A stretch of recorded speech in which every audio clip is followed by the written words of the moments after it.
Okey. Dah boleh? Jelas sekarang? Okey. Jelas. Okey. Jadi, dah. Nampak dah? Cikgu tukar-tukar dah nampak daripada keberatan penduduk. Boleh? Boleh. Okey. Jadi, kita mula daripada sini tadi. Okey, berkaitan konsep taburan penduduk. Okey. Okey, skrin yang kedua. Ada tengok gambar rajah taburan penduduk, penduduk jarang, penduduk sederhana, penduduk padat? Boleh kelas? Ada. Ada. Okey. Lepas tu ada jadual. Ada. Okey, bagus. Ini jadual yang cikgu terangkan tadi ya. Okey. Ini merupakan jadual yang cikgu terangkan tadi berkaitan bagaimana cara untuk pengiraan taburan kepadatan penduduk di sesuatu kawasan. Okey, iaitu jumlah penduduk, iaitu orang tadi, dibagikan dengan luas kawasan. Ini 3 negeri, okey, 3 negeri yang mewakili taburan penduduk jarang, sederhana dan padat. Okey. Untuk Sarawak, kenapa dia jarang? Kerana dalam 1 kilometer persegi hanya 19 orang saja.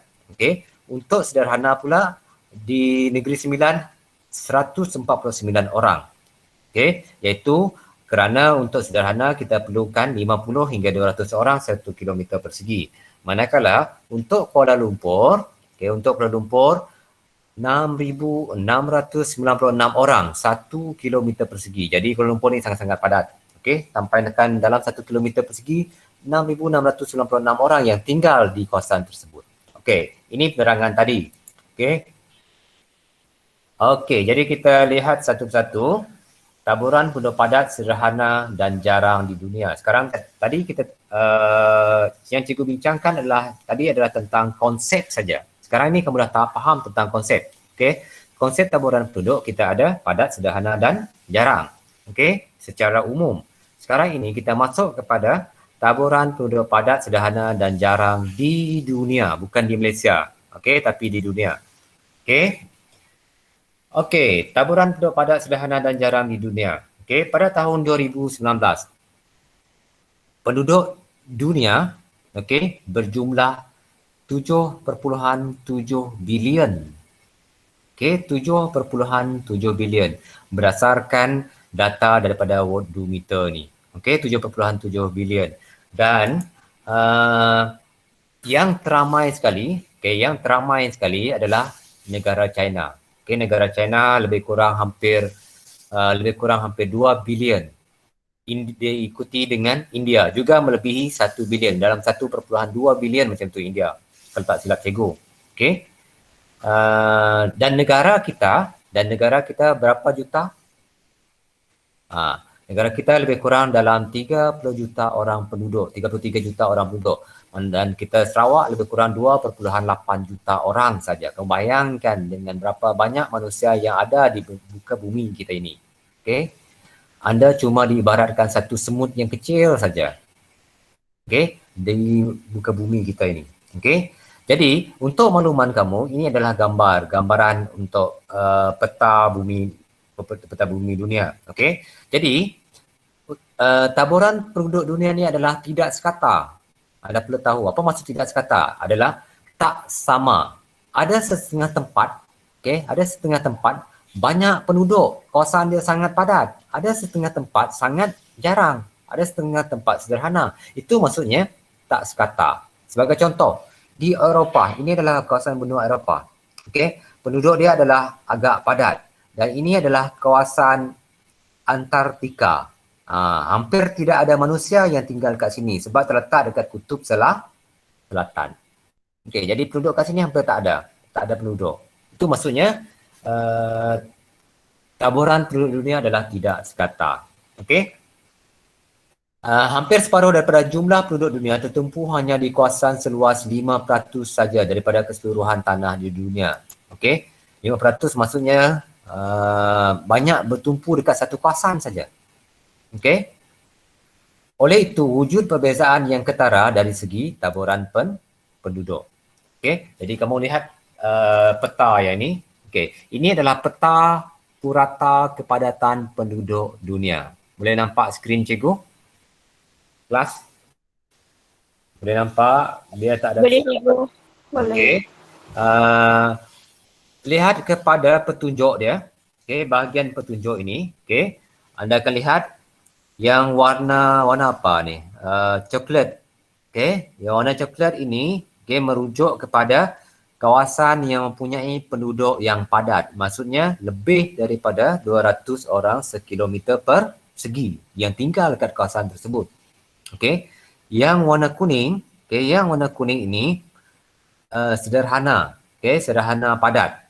Dan yang warna putih ini pula adalah kawasan yang mempunyai penduduk yang jarang, iaitu kurang daripada 50 orang sekilometer persegi. Okey, kalau kau perhatikan pada peta-peta dunia ni, okey? Pada peta dunia. Ini adalah benua Australia. Okey, ini negara kita.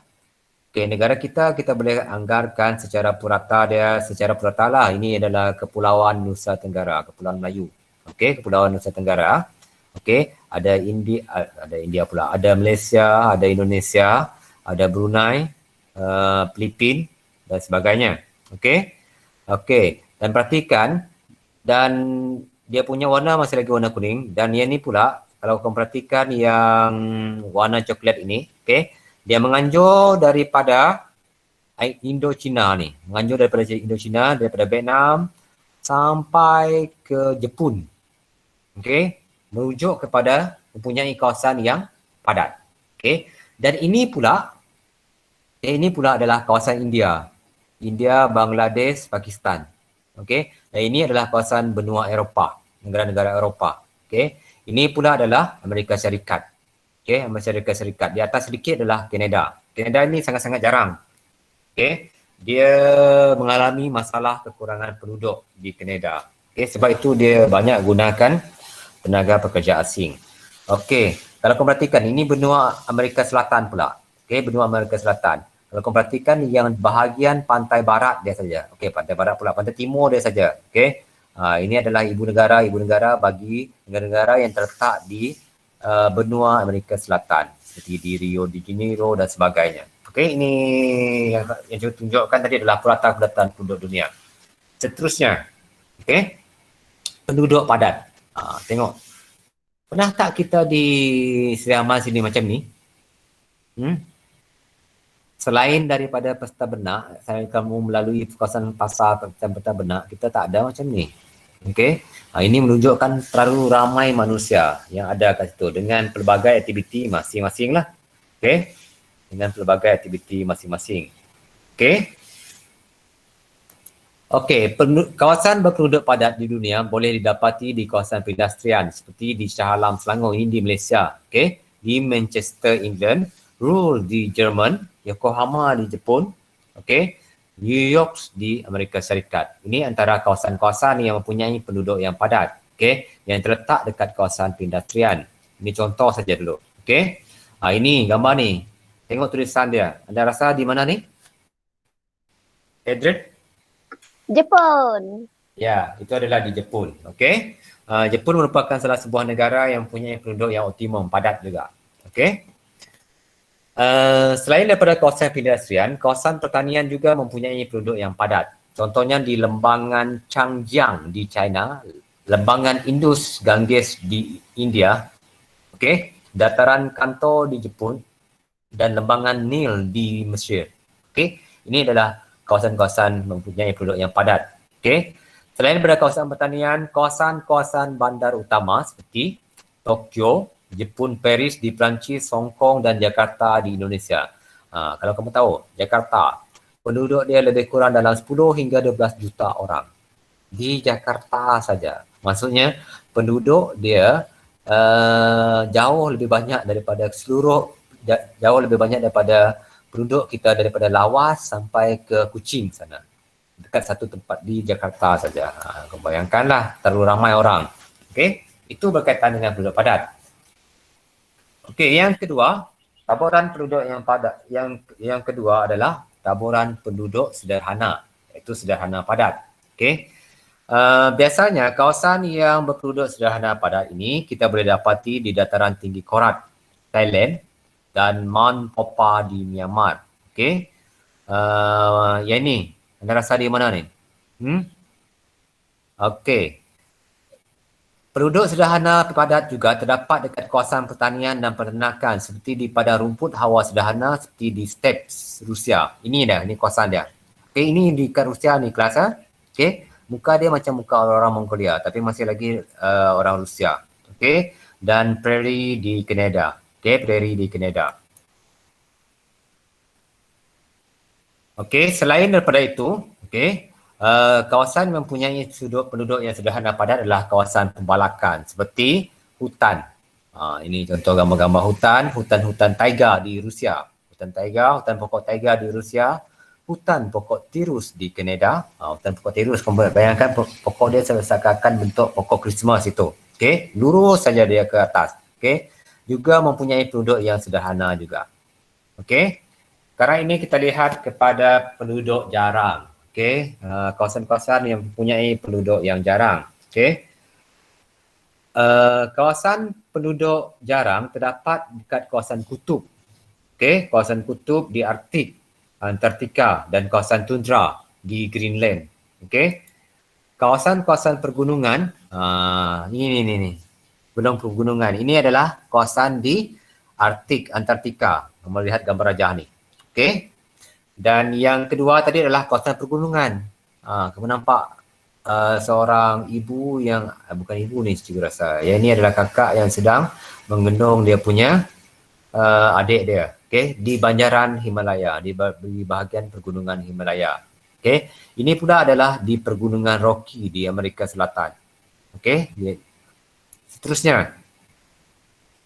Okay, itu kawasan-kawasan penduduk jarang. Selain daripada itu, kawasan-kawasan penduduk jarang di dunia juga adalah, okey, yang ini, Gurun Sahara.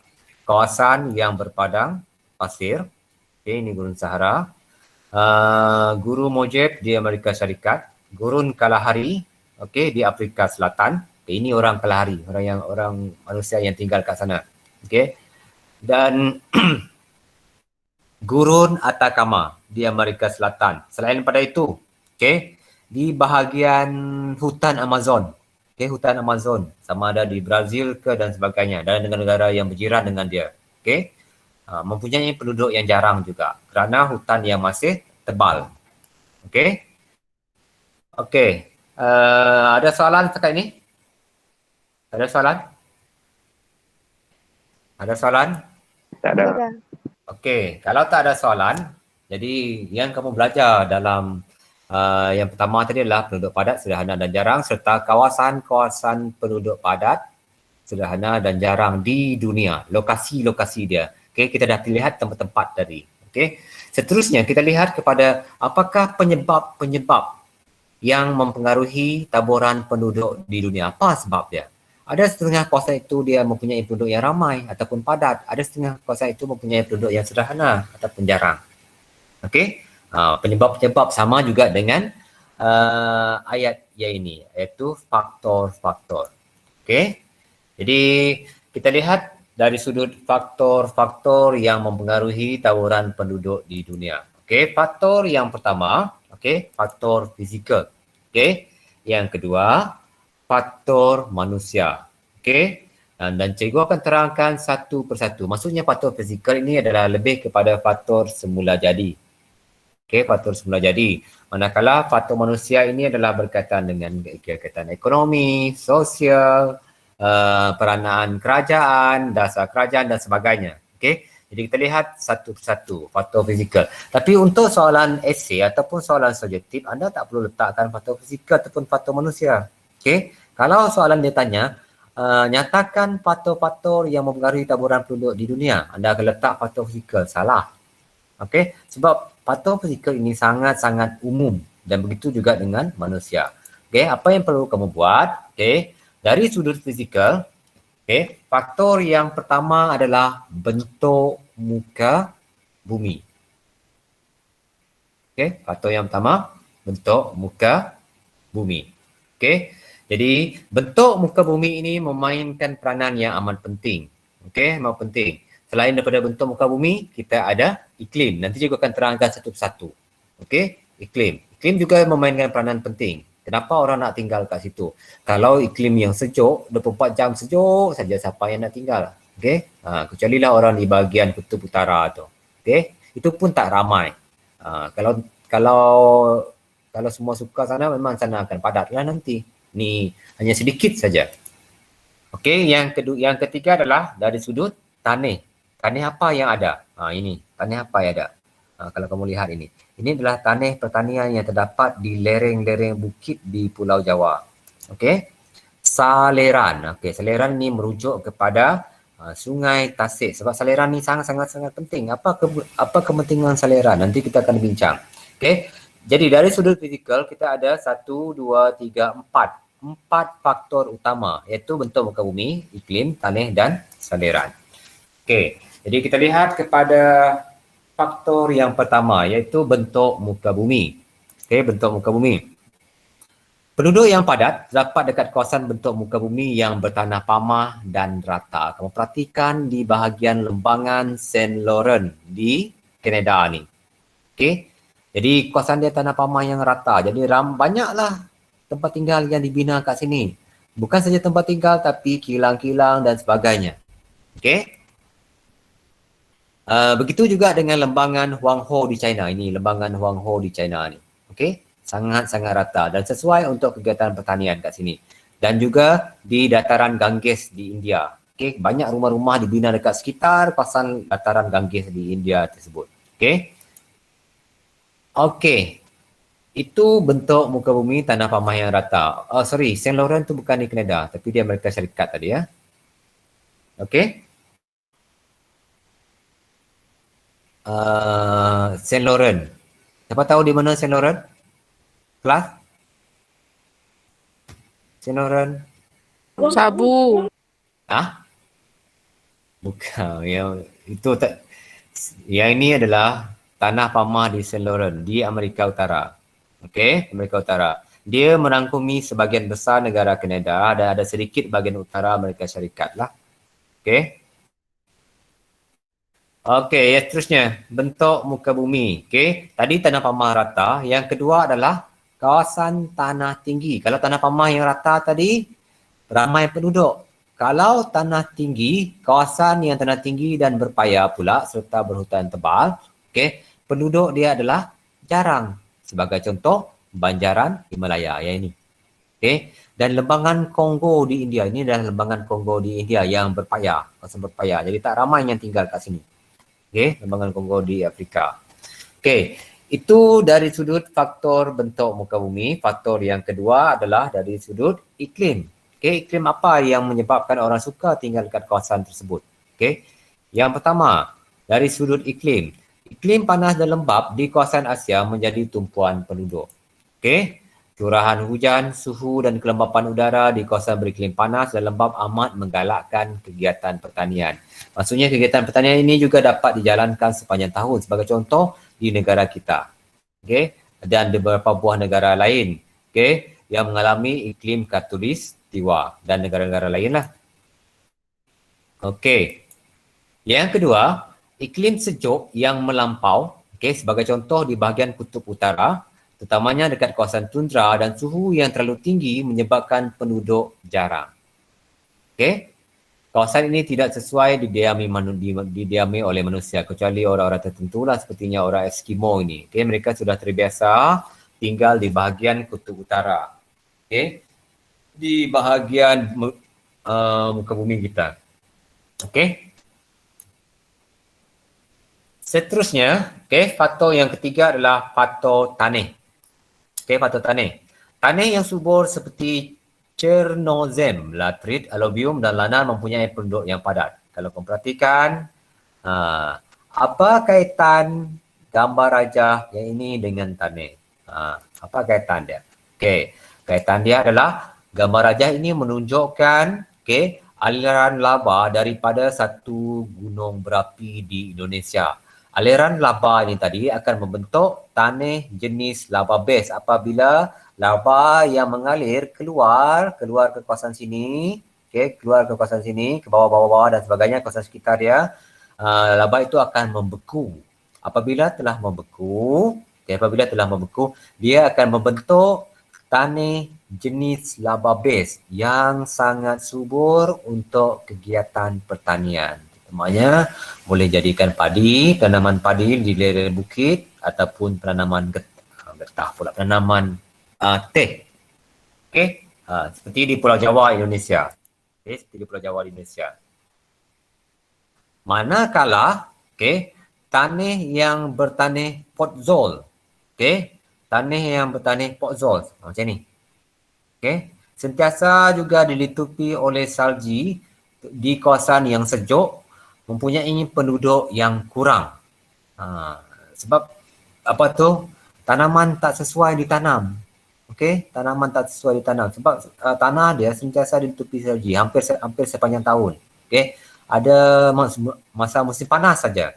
Masa musim panas saja yang singkat, tanah dia tidak dilitupi salji. Itu berkaitan dengan faktor yang ketiga.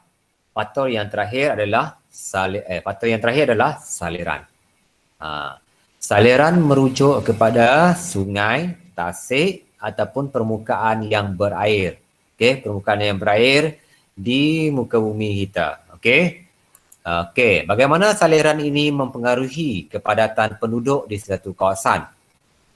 Sama ada kawasan itu padat, jarang ataupun sederhana. Jadi saliran ini mempengaruhi taburan penduduk dengan kawasan yang mempunyai saliran yang baik, mempunyai penduduk yang padat.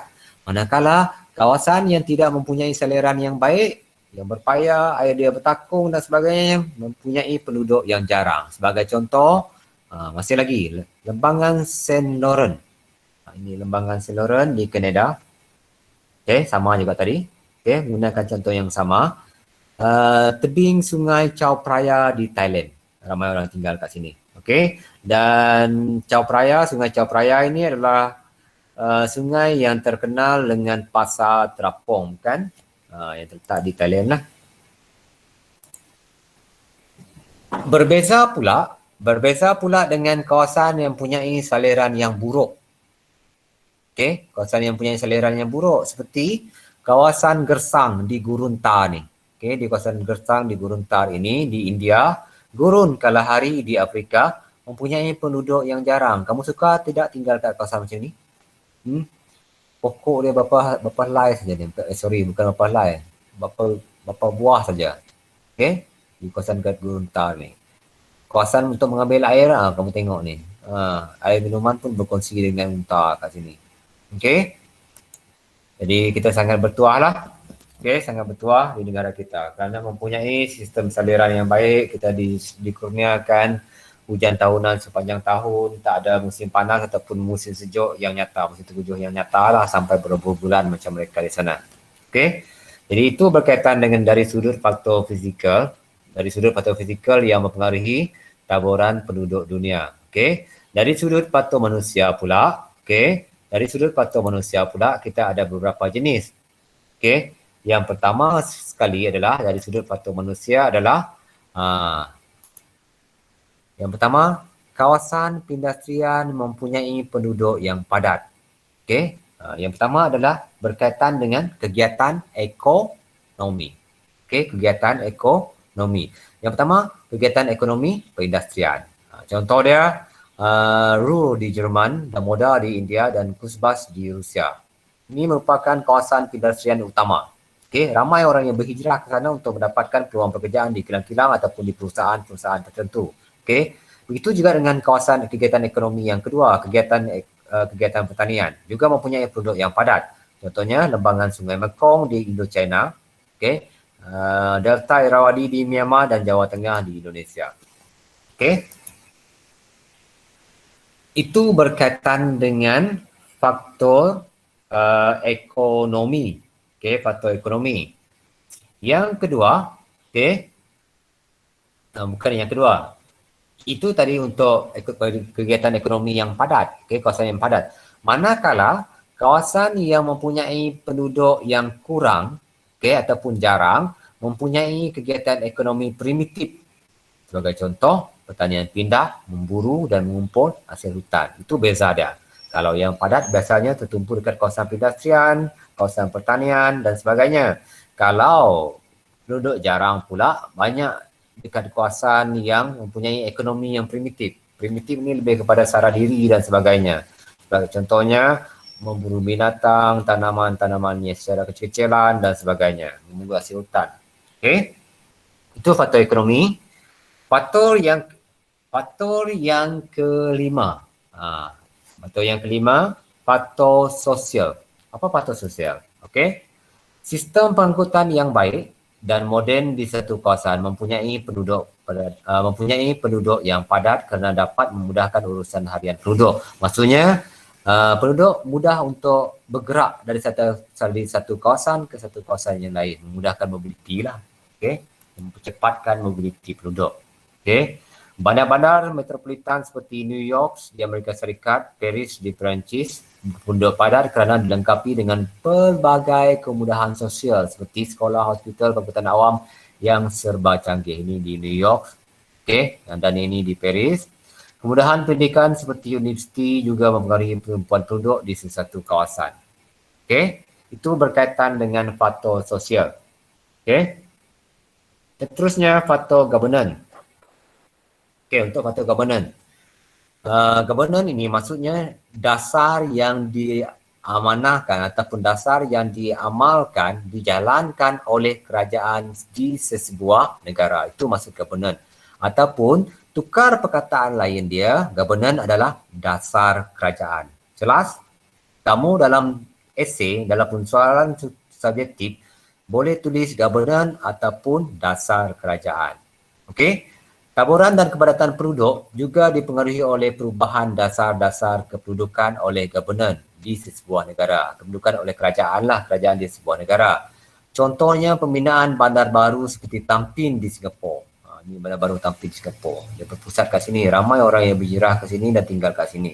Washington DC di Amerika Syarikat, New Delhi di India, Hangzhou di China, Canberra di Australia. Kawasan-kawasan ini Canberra. Kawasan-kawasan ini mempunyai penduduk yang padat kerana penduduk sama ada dipindahkan ke situ ataupun berhijrah ke situ untuk mendapatkan peluang pekerjaan, untuk meningkatkan taraf hidup mereka dan banyaklah faktor-faktor yang lain dia, sebab yang lain. Sebab yang kedua, sebab yang seterusnya dari sudut dasar kerajaan juga, pembinaan kawasan perindustrian seperti Shah Alam Selangor mempunyai penduduk yang padat.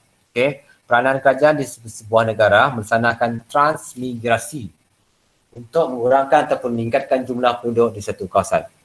Tahu apa maksud transmigrasi? Tahu apa maksud transmigrasi? Kau tahu? Okey, di Malaysia ada tak projek transmigrasi? Kelas? Kau boleh jawab? Cuba dulu. Program transmigrasi.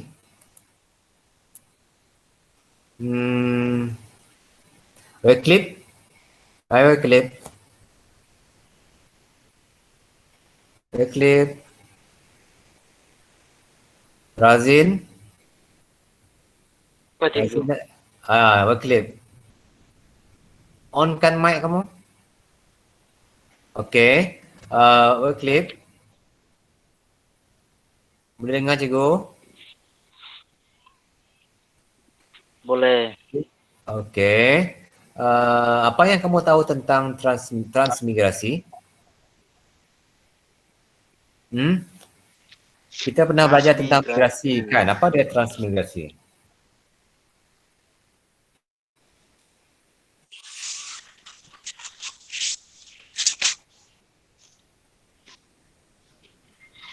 Razin, bantu. Wycliffe, cari jawapan dulu. Razin. Apa jawapan anda, Wycliffe? Ini tak ada jawapan betul ataupun salah ni. Cikgu cuma nak tanya tentang apa pandangan kamu tentang transmigrasi. Apa yang kamu tahulah tentang transmigrasi? Apa bentuk apa transmigrasi itu? Razin? Berpindah warga. Apa dia? Perpindahan penduduk. dari suatu Ya, daerah. ia melibatkan perpindahan penduduk. Dari mana ke mana sebenarnya? Hmm?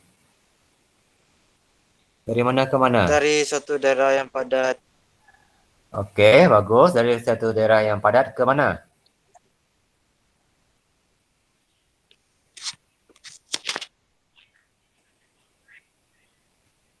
Dari satu daerah yang Arah padat, yang teruskan. ke luas. Ke kawasan penduduk yang jarang. Ke kawasan penduduk yang jarang itu maksudnya transmigrasi. Okey. Jadi kawasan penduduk yang padat dipindahkan ke satu kawasan yang jarang. Okey. Jadi itu yang dikaitkan dengan transmigrasi. Jadi transmigrasi ini tidak berlaku di negara kita. Okey. Dia berlaku yang diamalkan oleh kerajaan Indonesia sejak mereka dululah. Okey. Kalau kamu perasan, kalau kamu tahu bahawa Pulau Jawa merupakan salah satu kawasan yang punya penduduk yang amat padat di dunia. Pulau Jawa ni. Okey, antara yang lebih 60% daripada 280 juta ataupun 180 juta orang penduduk Indonesia itu tinggal di Pulau Jawa, lebih 50% tinggal di Pulau Jawa. Bayangkanlah, okey. Maksudnya di Pulau Jawa ini ada lebih 100 juta orang yang tinggal.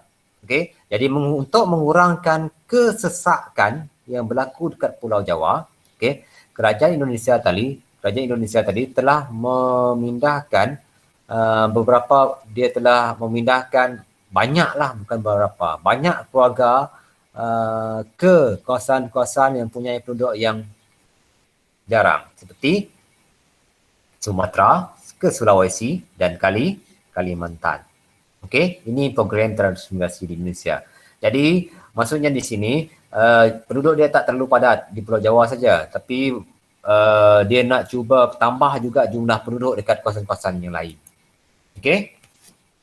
Itu berkaitan dengan faktor-faktor yang mempengaruhi taburan penduduk. Okey. Sekarang, cikgu nak tanya soalan. Okey. Mama Razin ada? Razin?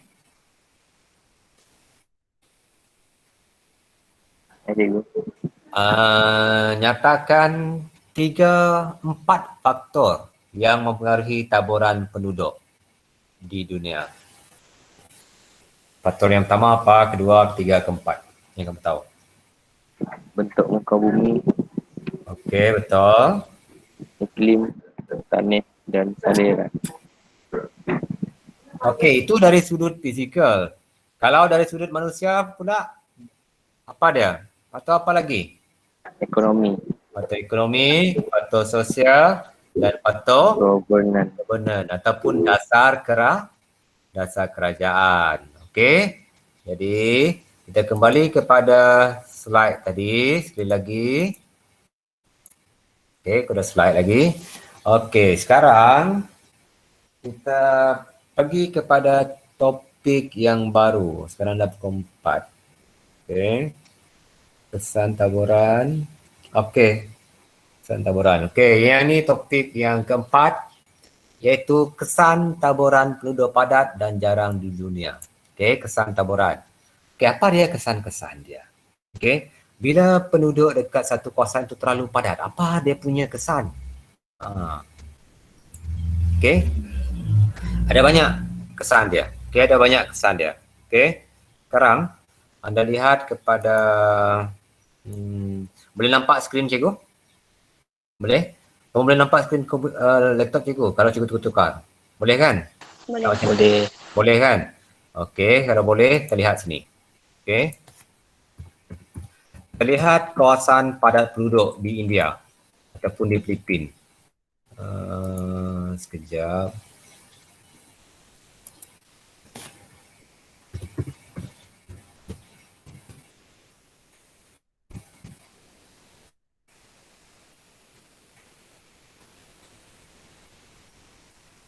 Okey. Exciting. Okey, ini bukan di India, tapi ini di Filipina. Okey, itu kawasan di Filipina. Kamu lihat sebentar. Ini adalah salah satu kawasan. Okey. Okey, perhatikan. Dia lihat daripada atas. Okey, ini di Manila. Tengok kawasan dia, kepadatan penduduk dia. Rumah-rumah semua dekat-dekat saja.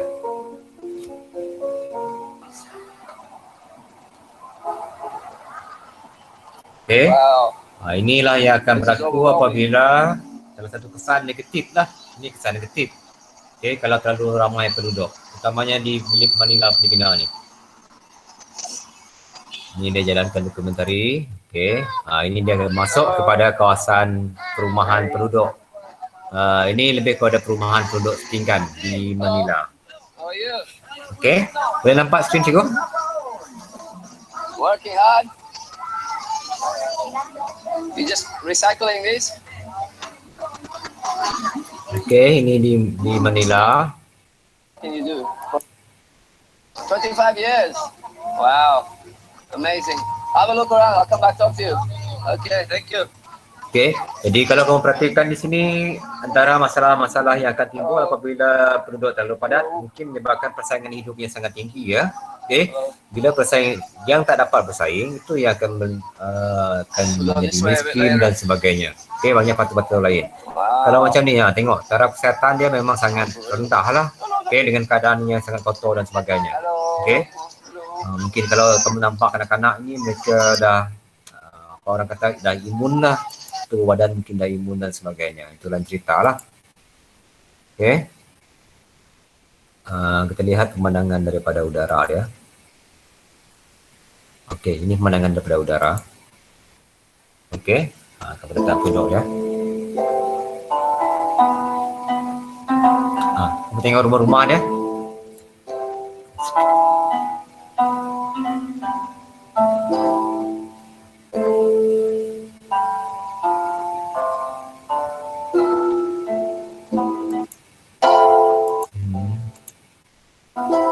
Okey, ni lagi pemandangan daripada udara.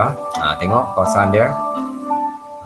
Saya rasa berapa ratus orang, berapa ribu orang yang tinggalkan. Ini belum sampai 1 kilometer ni. 1 kilometer persegi. Dah beribu-ribu orang yang tinggal kat situ. Membayangkanlah. Okey, jadi sangat padat. Okey. Ini akan memberi kesan yang agak negatif kepada sesuatu kawasan. Okey, itu antara salah satu contoh. Okey, contoh kesan taburan penduduk tadi. Okey, jadi kita lihat satu persatu sekali lagi. Okey, lihat satu persatu. Okey, yang pertama adalah persaingan guna tanah. Kamu tengok. Untuk persaingan guna tanah ini merujuk kepada nak cari tempat tinggal tu susah.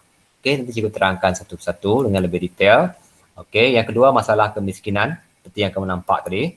Yang ketiga pencemaran sumber alam. Kamu lihat dalam gambar rajah ni. Okey, air sungai dia dah jadi air Milo pun tak air kopi macam ni. Okey. Kebersertaan kualiti hidup berkaitan dengan samalah lebih kurang macam kemiskinan, taraf kesihatan dia sangat rendah lah. Memperluaskan saiz pasaran domestik. Ini dia punya kesan yang positif. Okey. Okey. Kali ini kita perhatikan bagaimana persaingan guna tanah. Okey, persaingan guna tanah.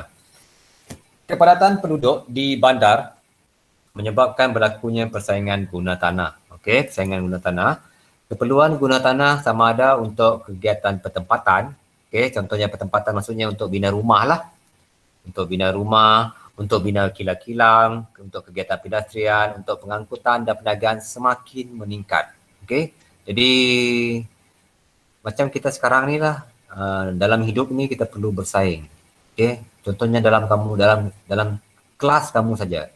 Dalam kelas kamu ada 27 orang ke 40 orang, kamu perlu bersaing di antara satu sama lain. Apabila kamu keluar nanti, kamu juga akan bersaing dengan orang daripada luar, daripada orang-orang daripada sekolah lain. Okey, sama ada untuk melanjutkan pelajaran ataupun melanjutkan ke peringkat melanjutkan pelajaran ataupun mencari peluang pekerjaan. Jadi yang dapat menyesuaikan diri, yang dapat mengambil peluang yang sedia ada, itu yang orang yang akan berjaya lah dari segi kehidupan dia nanti. Okey, walau bagaimanapun kadang-kadang kita hanya mampu merancanglah jugalah. Okey, tapi Tuhan yang tentukanlah rezeki masing-masing itu tak siapa yang tahu. Okey, di kemudian hari. Okey, persaingan guna tanah menyebabkan saiz tanah menjadi semakin merosot. Okey. Saiz tanah menjadi semakin merosot dan berkurangan. Jadi apabila tanah semakin berkurang menyebabkan kos tanah semakin tinggi, harga tanah itu semakin tinggi. Okey, dalam konteks kita sekarang bila harga tanah itu tinggi, harga rumah pun jadi mahal. Okey, itu kesan dia, banyak kesan negatif. Tengok rumah ni. Okey, tak ada jarak, tak ada social distancing langsung ni. Okey, tak ada SOP lah terus ni. Okey. Banyak tanah pertanian di China terpaksa dijadikan kawasan kediaman berikutan penduduknya yang semakin ramai dan padat. Contohnya di Sichuan, China. Ini di Sichuan, China. Kau perhatikan rumah-rumah dia. Okey. So macam hampir tak ada privasi kat sini. Okey, kalau kita dekat sekarang ni agak bertuah lah. Okey. Masalah kedua ataupun kesan yang kedua akibat daripada taburan penduduk yang padat. Okey, taburan penduduk yang padat. Masalah yang kedua adalah kemiskinan, masalah kemiskinan. Okey, seperti yang kamu nampak tadi di Bandar Manila, ada yang tinggal dekat pondok-pondok, ada yang tinggal dekat yang ni apa ni? Apa benda ni? Dalam yang ni yang digunakan orang untuk membuat lubang jambatan ni. Okey. Bukan saja masalah kemiskinan ini menyebabkan masalah pengangguran, kemiskinan bandar dan taraf hidup yang rendah di Filipina, Manila. Okey. Pengangguran wujud kerana sumber ekonomi dan peluang pekerjaan yang ditawarkan terhad. Maksudnya peluang pekerjaan tak mencukupi untuk keseluruhan penduduk. Jadi penduduk yang menganggur itulah yang akan dibelenggu masalah kemiskinan. Okey. Contoh satu lagi adalah di Kemboja. Okey, Siem Reap di Kemboja. Okey, pengangguran mengakibatkan kemiskinan bandar seperti di Manila, Filipina. Seperti yang video yang telah tunjukkan kepada kamu tadi. Okey, kasihan dengan mereka sebenarnya. Okey, tapi apa boleh buatlah. Okey, akibat daripada penduduk yang terlalu ramai. Okey, penduduk yang terlalu ramai dan peluang yang ada tak mencukupi, itu yang akan masalah. Ada yang sanggup berjual, ada yang berjual apa tadi? Kalau kau perhatikan, tin kosong, botol-botol minuman kosong. Okey, sebab tak ada pekerjaan lain. Itu contoh dia. Okey, jadi kita sangat-sangat bertuah lah. Selain daripada itu, kau tengok pencemaran sumber alam. Bukan saja sumber alam di tanah, di air dan di udara. Kau perhatikan. Okey, kawasan yang mempunyai padat penduduk akan mengalami masalah pencemaran. Okey, bukan pencemaran alam sekitar lah, iaitu pencemaran udara, air dan bau. Okey, kalau perhatikan yang ni. Saya budak ni. Okey. Terdapat dia mandi ataupun berenang dekat sungai, dikelilingi oleh longgokan sampah sarap. Okey. Dan macam ni. Okey, pencemaran air. Menurut satu kajian oleh Majlis Penyelidikan Perubatan India, ICMR, Sungai Ganges penuh dengan bahan pencemar sehingga penduduk sekitar terdedah kepada pelbagai penyakit daripada tempat lain di India. Tadi kan mungkin kamu pernah dengar apa kata tu?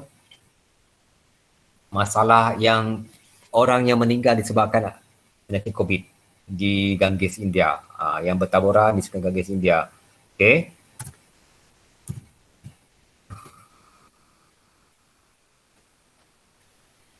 Okey, kamu lihat perhatikan sekejap. Okey, ini masalah pencemaran di Sungai Ganges. Ini berkaitan dengan dokumentari, cikgu ringkaskan.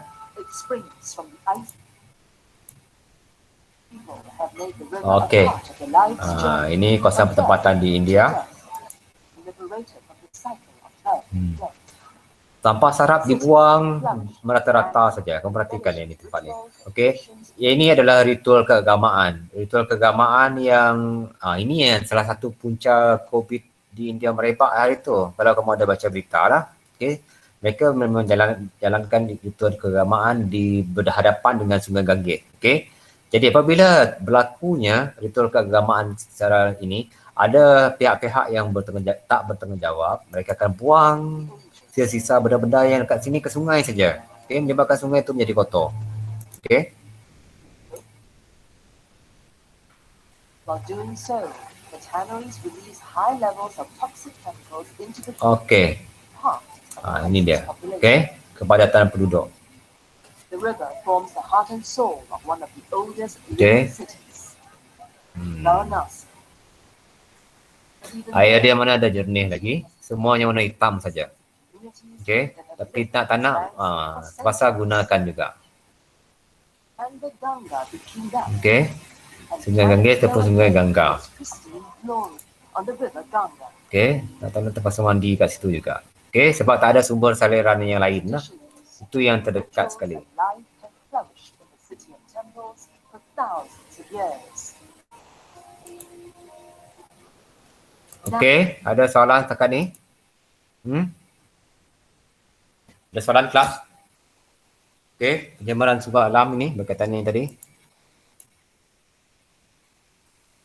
Okay. Seterusnya, kita pergi kepada kesan yang seterusnya. Kesan yang seterusnya adalah kemerosotan kualiti hidup. Ini berkaitan dengan kesihatan. Okay. Kawasan setinggan yang sesak dan padat di bandar menyebabkan pelbagai penyakit mudah merebak seperti malaria, denggi dan taun. Kalau kamu lihat pada video dekat di India dan video di Manila tadi, tak mustahil lah. Okay, penyakit seperti malaria, denggi dan taun ni cepat merebak. Okay, keadaan yang sangat kotor dan sebagainya. Tidak teratur. Contoh pada tahun 2019, Dhaka, Bangladesh dilanda wabak demam denggi yang teruk menyebabkan kematian yang tinggi dalam kalangan penduduk. Okey, itu contoh dia.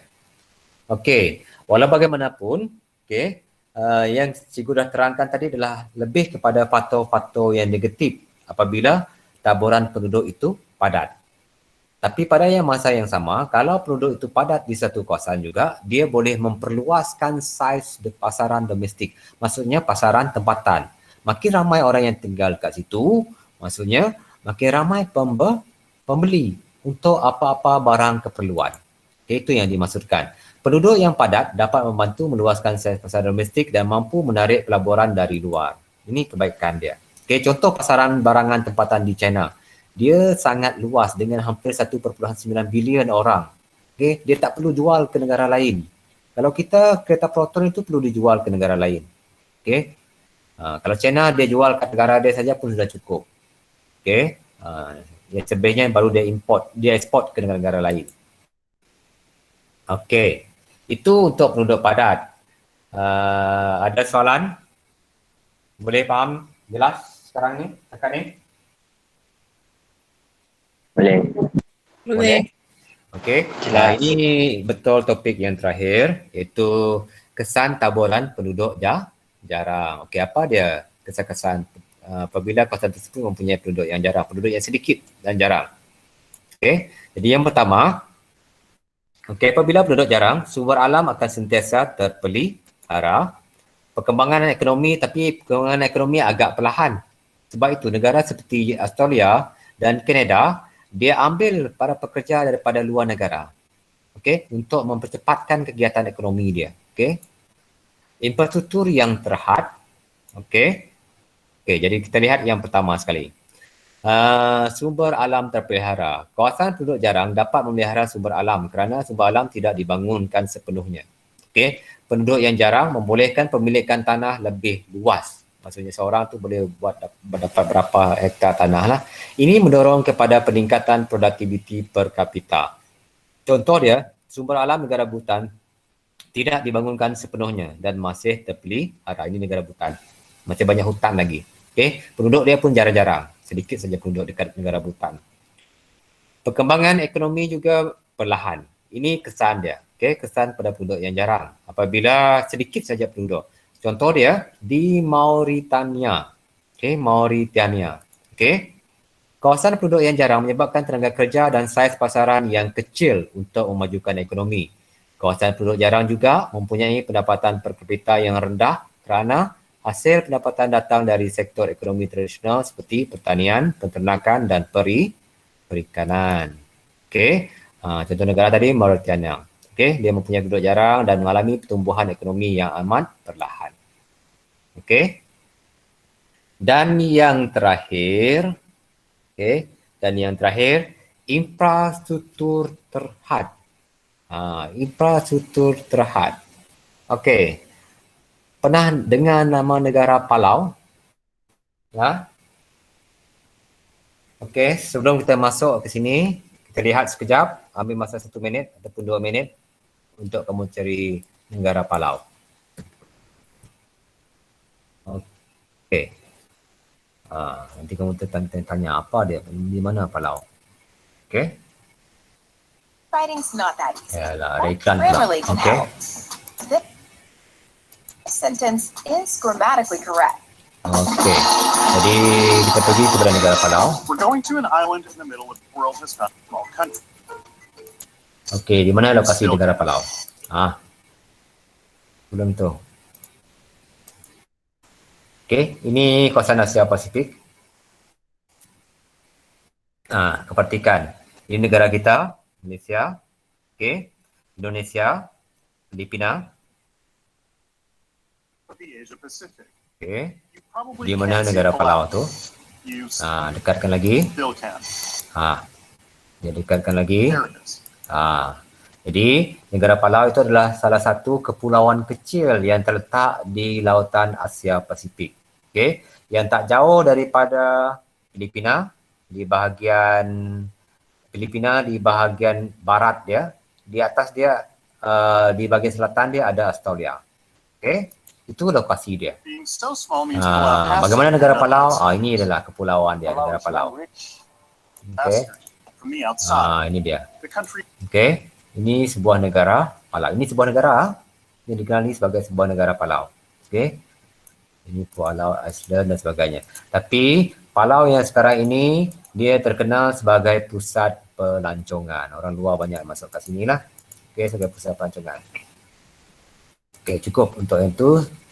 Sebab kamu dah tahu tentang lokasi dia. Okey. Okey, berkaitan dengan infrastruktur terhad ini, sesebuah negara yang mempunyai bilangan penduduk yang sedikit akan menghadkan pembangunan infrastruktur. Memang patut pun. Okey, disebabkan buat apa dia nak bina banyak-banyak infrastruktur kalau hanya orang sedikit, hanya tak ramai orang yang gunakan. Okey. Cukup-cukuplah untuk orang yang ada saja. Okey. Jadi memazirlah kalau dia bina infrastruktur yang banyak-banyak. Sebagai contoh, satu buah sekolah saja sudah cukup untuk menampung keperluan penduduk di negara Palau. Takkan dia nak bina sampai 3-4 lagi. Itu yang dimaksudkan infrastruktur terhad. Okey. Infrastruktur terhad kerana kekurangan bilangan tenaga kerja dan kepakaran. Ini juga mengalami masalah juga apabila kekurangan bilangan tenaga kerja dan kepakaran. Okey. Contohnya kerajaan di Republik Palau yang terletak di Asia Pasifik tidak dapat menubuhkan universiti kerana negara ini mempunyai bilangan penduduk yang terlalu sedikit, iaitu kurang daripada 25 orang saja dalam satu pulau. Macam mana nak buat universiti ni? Buat sekolah mungkin bolehlah. Okey. Satu sekolah rendah, satu sekolah menengah. Okey. Cukup untuk mereka. Okey. Ada soalan setakat ini? Ada soalan? Jadi lepas ini nanti ataupun malam nanti cikgu akan bagi link dalam Telegram, di dalam Telegram untuk anda isikan kehadiran. Cikgu akan bagi link dalam Telegram lebih kurang macam inilah. Okey. Bagi pelajar yang tak dapat ikut, nanti cikgu upload dekat YouTube ataupun dekat Google Drive. Okey, kamu yang lain tu tonton dahulu. Lepas tu buat tugasan dalam minggu ini, mungkin hari Senin kita bincangkan. Okey, tugasan cikgu upload lagi nanti kemudian. Okey. Setakat ni ada soalan daripada anda? Tak ada. Ada soalan? Kita ada 8 orang. Okey. Cikgu ucapkan terima kasihlah untuk anda semua. Okey, kerana sudi hadir pada hari ini. Okey. Kalau ada masalah, kalau ada tu kamu boleh PM ataupun kongsikan dalam grup Telegram JRP tersebut. Okey? Ada soalan? Sebelum kita bersurai? Tak ada. Tak ada. Okey, kalau tak ada, jangan lupa cek dalam Telegram nanti yang cikgu dan isikan dan buat tugasan anda. Okey? Terima kasih semua. Terima kasih, Ibu. Terima kasih cikgu. Okey, terima kasih semua.